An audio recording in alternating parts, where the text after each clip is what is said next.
listen to the radio program and answer questions 1 to 4.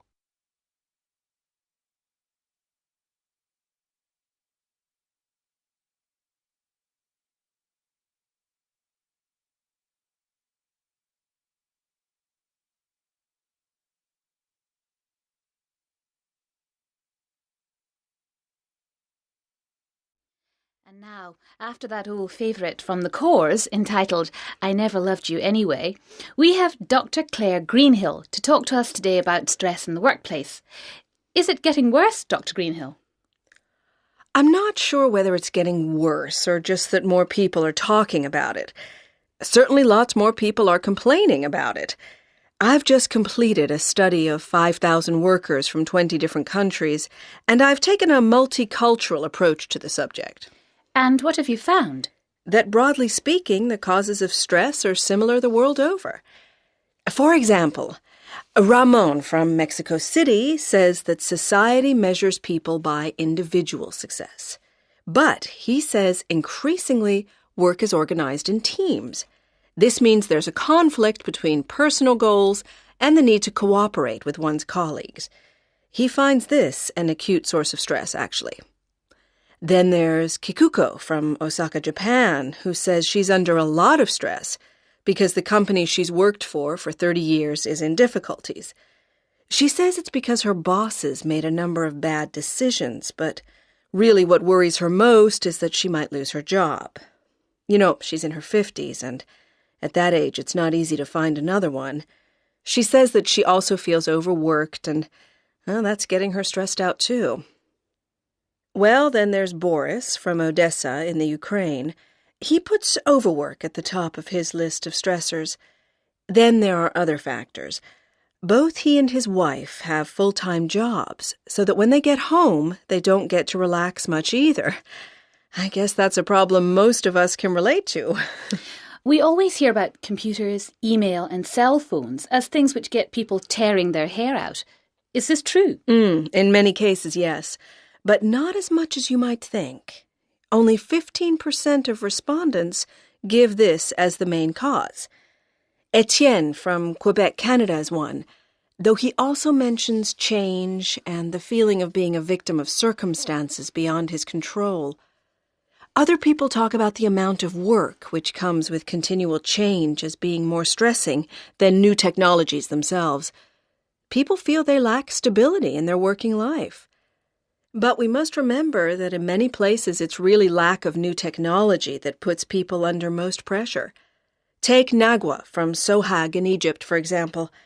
She says that for her, the main source of stress was working in noisy, hot, unventilated conditions day in, day out, and with no end in sight. So it seems we can't win either way. Before the radio program continues, look at questions 5 to 10.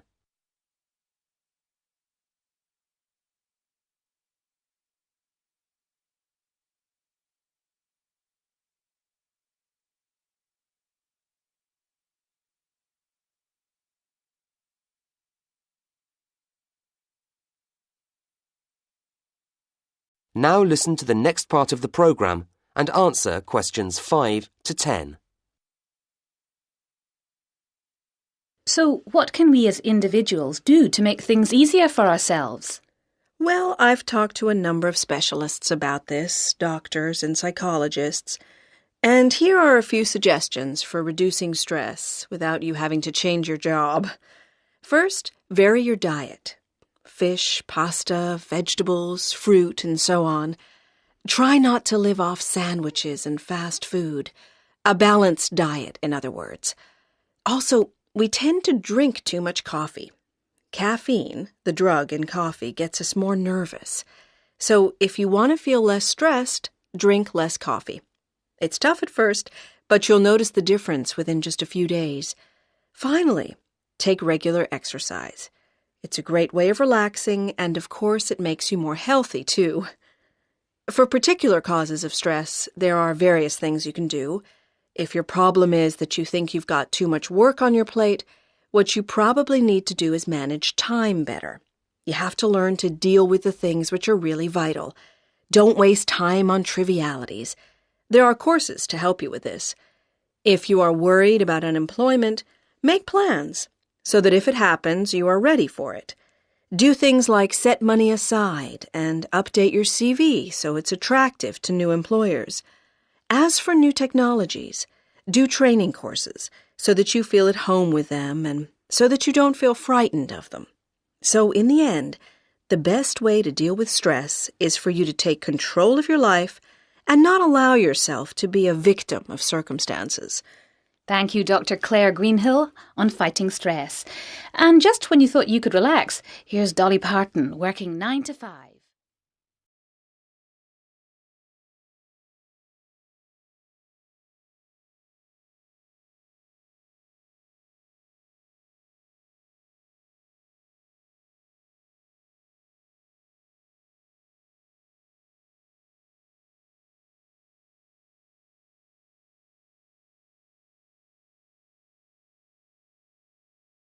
Section 2. In this section, you'll hear an introduction about ancient architectures. First, you have some time to look at questions 11 to 20.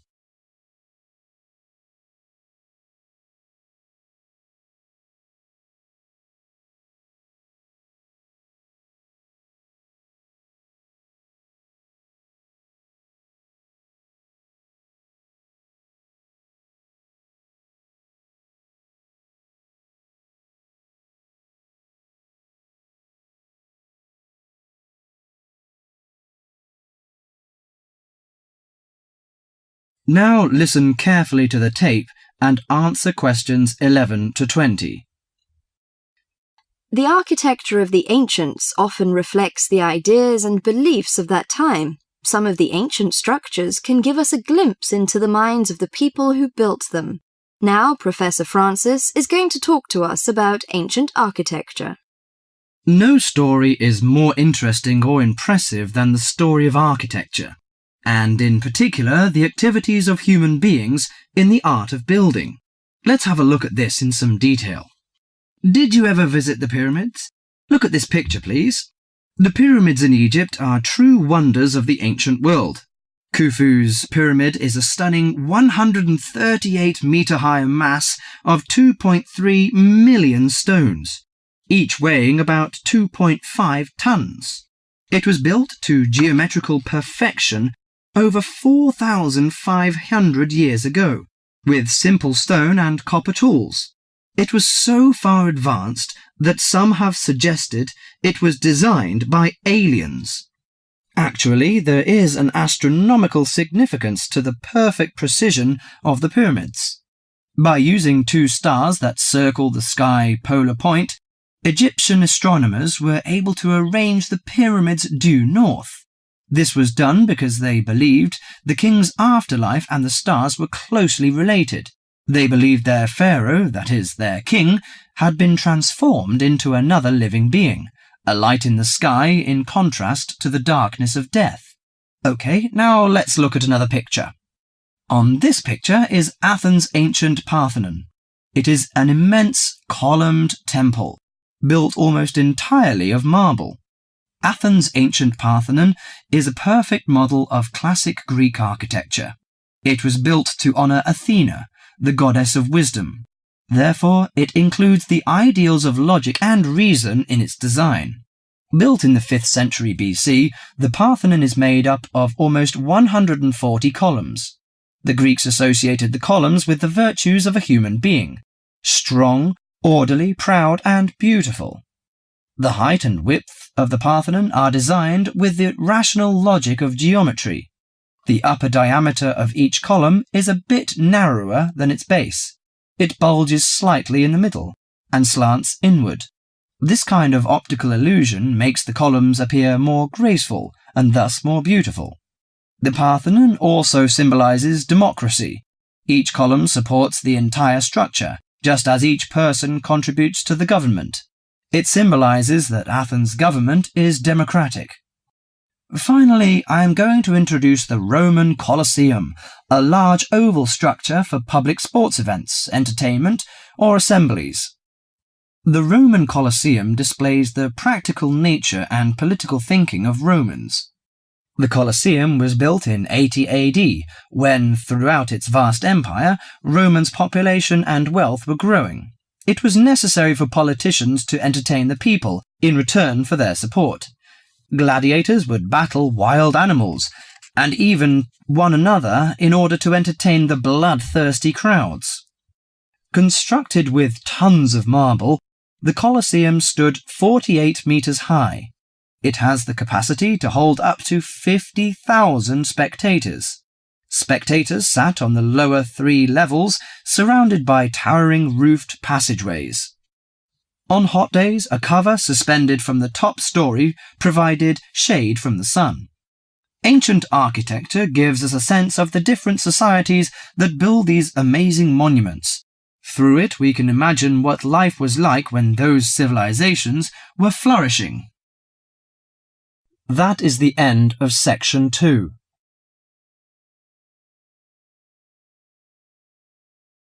You now have half a minute to check your answers.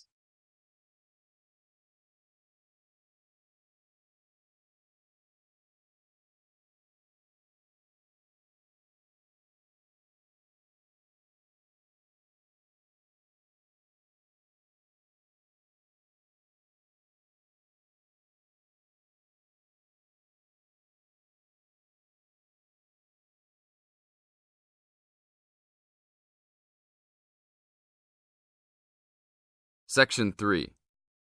You are going to hear a conversation between Sally and Ben. They are new college students. You now have some time to read questions 21 to 25.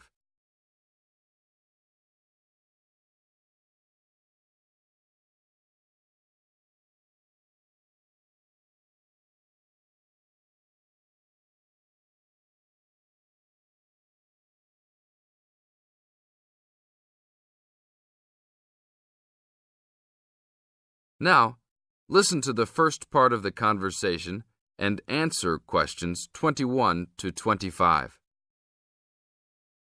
Hi, Ben. Sally.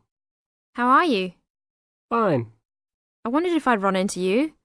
When did you get here? I only arrived last night, just in time. I prefer to travel on Sundays to miss the working rush.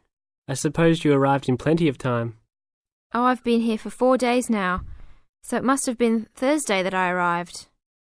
I like to have a good chance to look around and settle in. I should have come earlier too. I'm hoping to get a part-time job. Well, you've no time today, I suppose. Do you still plan to be an architect? Yes, it's what I've always wanted to do. And you were planning to do economics, weren't you? Yes, I was, but now I've decided on psychology instead. How many textbooks do you have to get? I've been given this long list, and I'm sure they'll cost a fortune. See? That looks a lot. It's longer than my list. Well, it's 14 all told. So I might use library copies instead of buying some of them. What about you? I'll probably buy the whole lot of mine because I only have 5 on my list, although I'm sure there are many more I'll have to read. Luckily, we don't have to read them all straight away. Have you got your class timetable yet? It came with the book list. When do your lectures start? Tuesday. That's tomorrow. How about yours? Oh, I've got an extra day, the day after yours start. Now you have some time to read questions 26 to 30.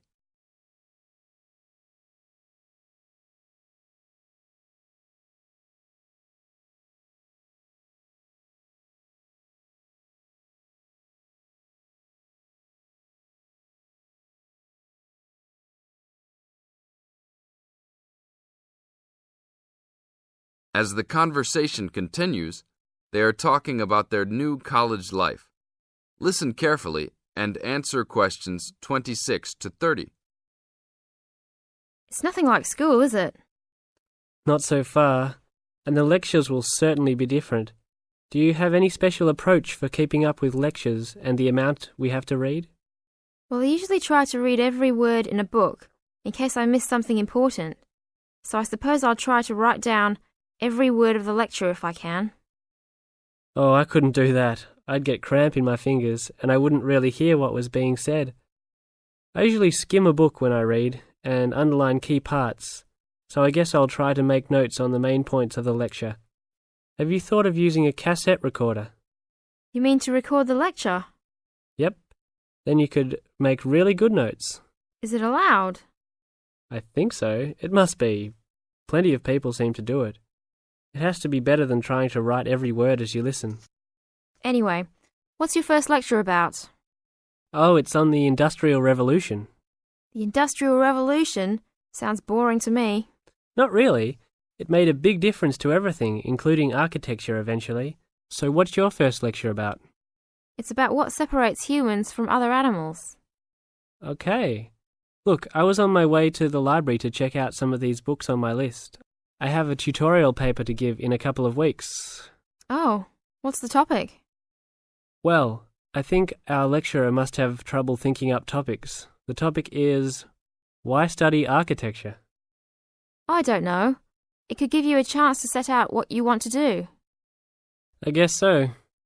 Have you been given any tutorials to do yet? Yes. Mine is called Needs for Sleep. Sounds almost as interesting as mine. This is the end of Section 3. You now have half a minute to check your answers.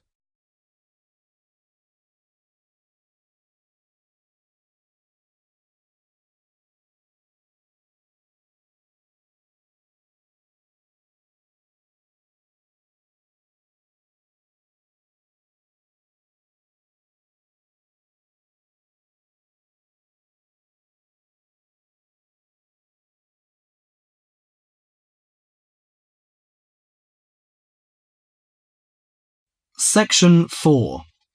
In this section, you'll hear a lecture on sports injuries. First, you have some time to look at questions 31 to 40.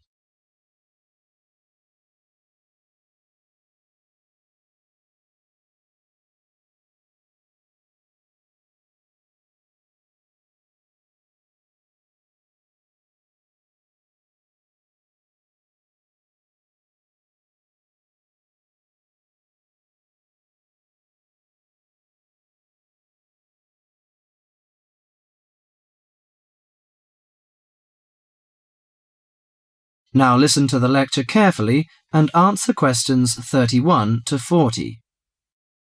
Morning everyone and welcome to our regular lecture on health issues. This series of lectures is organised by the Students' Union. It's a great pleasure for me to welcome Mr. David Greenbaum, a physician in sports medicine, to come along and talk to us today. Thank you. You may doubt what good sports medicine can do to non-athletes like you college students. According to public assumptions, sports medicine doctors deal only with sporting injuries. But actually, we treat general joint problems experienced by average people more than treating people who hurt themselves by playing sports. So, whether you're an athlete or not, a sports medicine physician can help you start off every day on the right foot.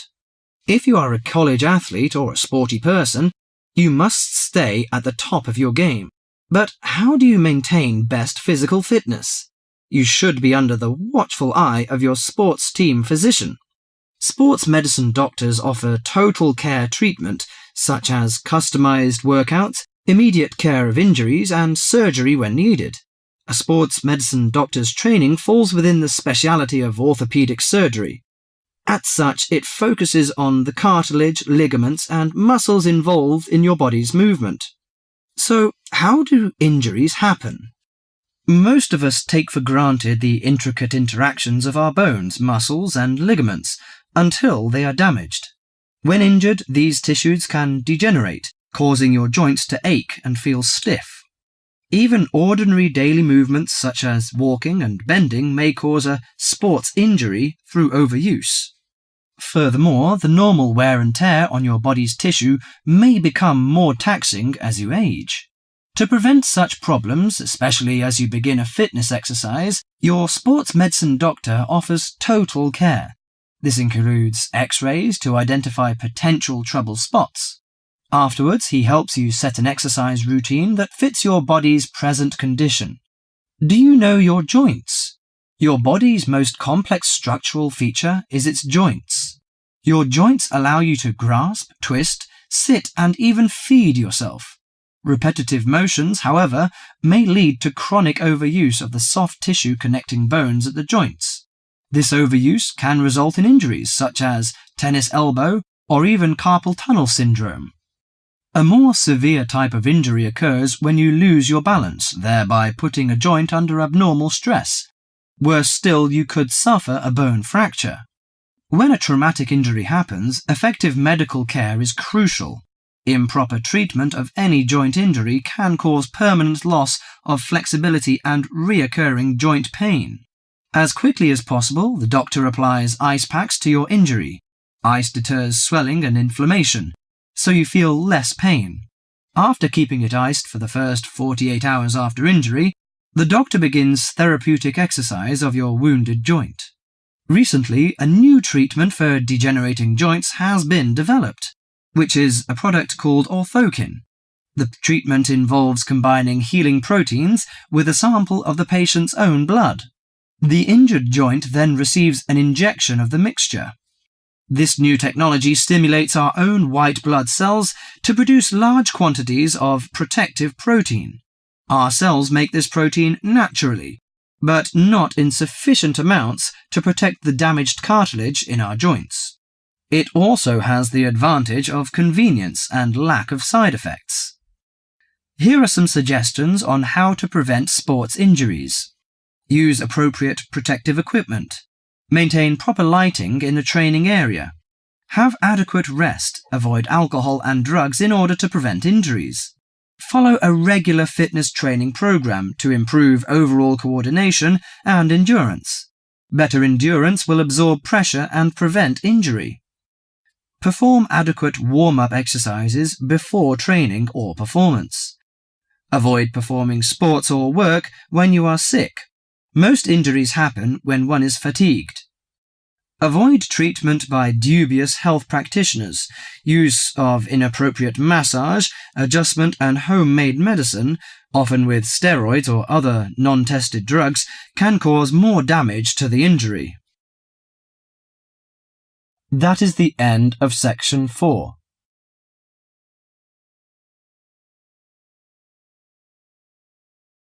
You now have half a minute to check your answers.